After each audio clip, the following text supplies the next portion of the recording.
E aí pessoal, tudo bem com vocês? Então, nesse vídeo nós vamos dar sequência aos nossos estudos sobre esse período do mundo entre guerras, né? Que a gente iniciou na semana passada. E esse vídeo a gente vai falar do nazismo alemão, né? Que é a variante alemã do fascismo. Lembrando sempre, né? Que o fascismo é de uma ideologia totalitária de extrema direita, né? Ele surge na Itália e ela vai se difundindo pelo mundo e ganhando ali características específicas. Então, a manifestação do fascismo na Alemanha é o nazismo, né? Sempre é bom frisar essa questão. Outro elemento, tá? Assim como a Itália, a Alemanha do pós-guerra viveu um momento de crise profunda. Aliás, a crise na Alemanha foi muito mais grave do que a crise na Itália.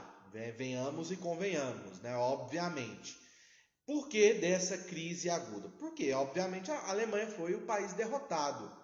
E as imposições, né, econômicas do Tratado de Versalhes, principalmente o pagamento daquela indenização bilionária, sacrificava muito a economia alemã no seu esforço de reestruturação e de reconstrução do seu respectivo país.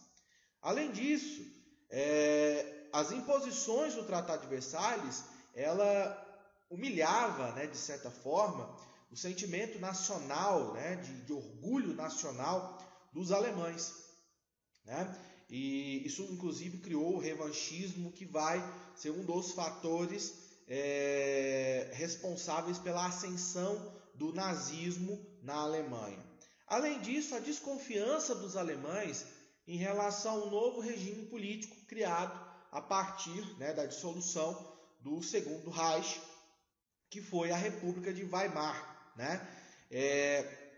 Uma república parlamentarista, ou seja, além do presidente, você tem o presidente como chefe de Estado e o primeiro-ministro como chefe de governo, né? E um regime que era visto como um regime fraco pela maioria da população alemã. Sinal desse processo de crise aguda, no início dos anos 20, nós temos na Alemanha o chamado movimento espartaquista, que foi uma tentativa do Partido Comunista, do Partido Socialista Alemão, de tomar o poder via revolucionária, via armas, né? E isso foi impedido também, foi uma pequena guerra civil que aconteceu na Alemanha nesse início de década de 20, que ligou o sinal de alerta da burguesia alemã para aquela questão. O avanço do socialismo era um perigo real, um momento de crise, um momento de desemprego, inflação, a população desesperada, e aí do outro lado você tem a União Soviética ali, né, recém-formada, como modelo de Estado socialista, entre aspas, bem sucedido, né? Isso faz com que a burguesia alemã, assim como a burguesia italiana, para conter essa possível, né, ameaça do avanço socialista, tome a atitude de apoiar o partido que naturalmente se apresentava contrário ao socialismo, que era o Partido do Nacional Socialismo dos Trabalhadores Alemães, conhecido pela sigla nazi. E aí que está esse debate, né, contemporâneo. Não, mas tem socialista no nome, então eles são socialistas. Meu querido, se eu quiser chamar, meu nome é Gabriel, mas se eu quiser me chamar de Biela, é uma questão de nomenclatura, só uma nomenclatura. No Brasil, siglas partidárias não expressam ideologia. PSDB, Partido Social Democracia Brasileira, social-democracia, né? Centro-esquerda. Mas os governos do PSDB são caracterizados por serem neoliberais. Então, não fique preso a essa questão de nomenclatura, né? É a dica que eu dou aqui para vocês. Qual que é a origem do Partido Nazista? O Partido Nazista surgiu logo após o final da Primeira Guerra Mundial e em suas fileiras você tinha ali a presença de ex-combatentes da Primeira Guerra Mundial. A Alemanha, ela não foi derrotada militarmente na Primeira Guerra Mundial, isso a gente deixa bem claro. Os governantes, antes de que a Alemanha fosse ocupada, invadida, né? Pelas forças aliadas, a Alemanha se rendeu. Só que os milhares de soldados que estavam no fronte, né, lutando pela Alemanha, não compreendiam por que a Alemanha havia se rendido. Toda aquela tradição militar que vinha da era prussiana, né, com Bismarck, enfim, aquele nacional, o exército era o símbolo, a expressão máxima do nacionalismo germânico, né? E para esses homens, para muitos desses homens, era incompreensível esse sentimento da derrota, né? E aí, esses partidos se unem, né?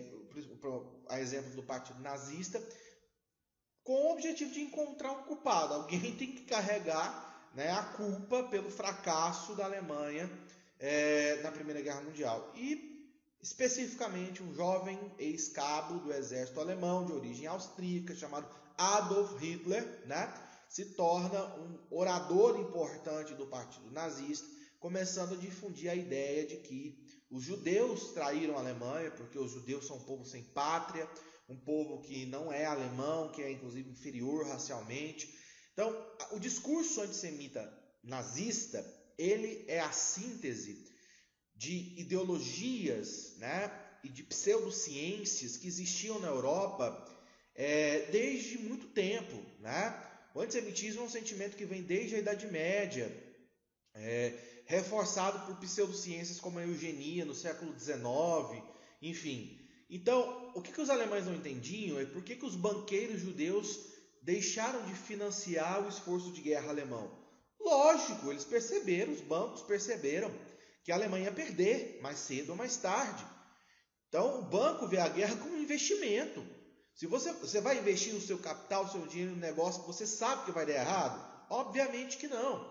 Então, os bancos judeus, né, as instituições financeiras que eram muito presentes dentro da Alemanha, pularam, né, abandonaram o barco antes do colapso total. Só que para os alemães, eles viam e achavam que os judeus tinham que ter a obrigação, né, a hombridade de ir até o final, né? E isso criou o mito do judeu traidor da Alemanha, esse mito trabalhado exaustivamente pela ideologia nazista.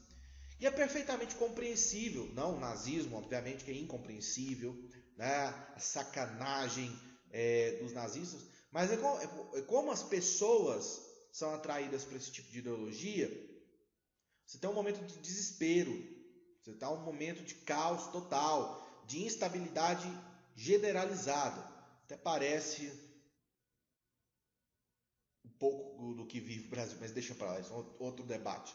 E aí você tem um discurso, um sujeito, né, que se apresenta como aquele, olha, o culpado é esse e eu mostro o caminho que tem que ser percorrido para que a Alemanha volte a ser uma grande potência. Então, esse discurso do nazismo, ele atrai muitos seguidores. Por isso que o partido vai crescer. Quanto mais crise, mais instabilidade, mais discurso de ódio, mais soluções prontas, mais discurso patriótico, mais posição de salvador da pátria os nazistas se colocavam. É isso que eu acho interessantíssimo na história, gente. A história é maravilhosa por causa disso. Pense um pouco da realidade contemporânea que nós vivemos na nossa sociedade hoje e faça essa análise, né? Eu convido vocês a pensarem um pouco sobre essa questão. Mas voltando aqui, é impossível a gente falar de nazismo sem a gente falar um pouco da trajetória pessoal da vida de Hitler. Porque o Hitler é o grande personagem, né? Assim como Mussolini, Hitler foi combatente na Primeira Guerra Mundial. Aliás, os grandes personagens que nós vamos ver, né, nesse período do entreguerras e da Segunda Guerra Mundial são ex-combatentes da Primeira Guerra. No caso, Mussolini na Itália, Hitler na Alemanha, Churchill na Inglaterra, né? Stalin não foi soldado na Primeira Guerra Mundial, mas por causa da dinâmica da Revolução na Rússia. George Patton, né, general famoso nos Estados Unidos, o próprio Roosevelt, né, foi adjunto da Marinha durante a Primeira Guerra Mundial, enfim. Então, os grandes atores do cenário da Segunda Guerra Mundial, eles estão aqui nas trincheiras, dentro da terra de ninguém lutando lá. E, obviamente, quem passou pela experiência da guerra de trincheiras, acompanhou todas aquelas atrocidades, né? Com certeza, essas mentes saíram prejudicadas, né? Com esse processo. Hitler, por exemplo, foi ferido 2 vezes durante a Primeira Guerra Mundial e depois, né, e várias vezes durante o seu governo até 1945. E cada vez que ele sofria um atentado, tentavam matar ele achava que ele estava no caminho certo, porque Deus, né, de certa forma, o protegia dentro da sua perspectiva ideológica. Olha que coisa, né, insana. Mas enfim, Hitler era um jovem austríaco, uma família de classe média, não tinha uma boa relação com o pai, né, que era um funcionário público da alfândega da Áustria, queria que o filho seguisse a carreira do pai, né, enfim, se tornar um funcionário público. Hitler não queria, ele era um pintor, né, um artista. E aí, quando o pai faleceu, ele continuou morando com a mãe, por volta de 18 anos, 19 anos, a mãe também faleceu. Ele tinha uma relação muito próxima com a mãe, né? Alguns autores, inclusive, falam de que era um comportamento quase édipo, né? Um complexo de Édipo que ele tinha em relação à própria mãe. Mas, enfim. E aí, jovem, ele vai para Viena, capital da Áustria, né? Pega ali, vende a casa da mãe, né? A única herança que ficou para ele, e vai viver o sonho de se tornar artista na capital austríaca. Mas ele não consegue passar, né, na prova, no vestibular, né? Vamos dizer assim, do processo seletivo da Academia de Belas Artes de Viena, porque era um pintor michuruca, né? Pé de chinelo. E aí ele vive em Viena ali, né? Vendendo retratos, pinturas de paisagem, enfim, vivendo uma vida bem medíocre, diga-se de passagem. Passou muita privação, inclusive. E aí, em 1914, começa a Primeira Guerra Mundial. Hitler se alista no exército da Alemanha, não no exército da Áustria, né? Porque ele achava, já mesmo sendo austríaco, mas austríacos e alemães são germânicos, né? São povos irmãos. Ele achava que o governo austríaco não era o representante do verdadeiro espírito germânico, então essa questão do nacionalismo já vinha com ele. E durante a guerra ele ocupou uma função perigosíssima nas linhas de frente, que foi a função de mensageiro. Ele foi, desculpe, bati aqui no computador. Ele foi ferido 2 vezes em combate, inclusive ganhou a Cruz de Ferro, né, com folhas de carvalho, uma condecoração militar dada somente para oficiais do exército alemão. Ele não era oficial, ele era um cabo, né? E o último ferimento, ele estava no hospital se recuperando quando a guerra acaba. Assim como milhares de jovens alemães, como eu acabei de citar anteriormente, ele se sente frustrado, ele não entende por que a guerra acabou e por que a Alemanha se rendeu. E aí, o exército, dispensando aquele excesso de contingente, Hitler faz um acordo, né, para ser uma espécie de espião da força de inteligência do exército alemão, para monitorar os partidos políticos de extrema direita que estavam surgindo na Alemanha, né? Depois da revolta espartaquista, o governo vai monitorar a atuação desses partidos radicais e ele começa a frequentar as reuniões do partido nazista. E ele se encanta, né, com o discurso antissemita, com o discurso patriota, ele se identifica, abandona o exército e mergulha de cabeça na vida política, né, se tornando um dos principais oradores do partido. Inclusive, o símbolo do partido, foi a única obra de arte, né, talvez, que Hitler fez durante a vida, reconhecida internacionalmente, é a bandeira do partido nazista, que é a suástica, né? Ah, mas é o vermelho, professor, é comunista. Meu filho, vermelho aqui significa sangue, sacrifício, né? E também o vermelho, o branco e o preto são as cores da bandeira do Império Alemão. A suástica é um símbolo que não tem começo e nem fim, né? Remetendo essa ideia de eternidade. Então, a partir daí, nós temos, né, de certa forma, a chegada de Hitler ao partido, isso no início da década de 20, e ele começa a ganhar força, né, se tornar um militante muito presente no partido. E na próxima aula nós vamos ver que o partido tenta, no início da década de 20, tomar o poder na Alemanha, fracassa, é o putsch da cervejaria de Munique, mas isso a gente vai trabalhar no nosso próximo vídeo. Beleza, pessoal? Então, aguardem aí, fiquem com Deus, até mais!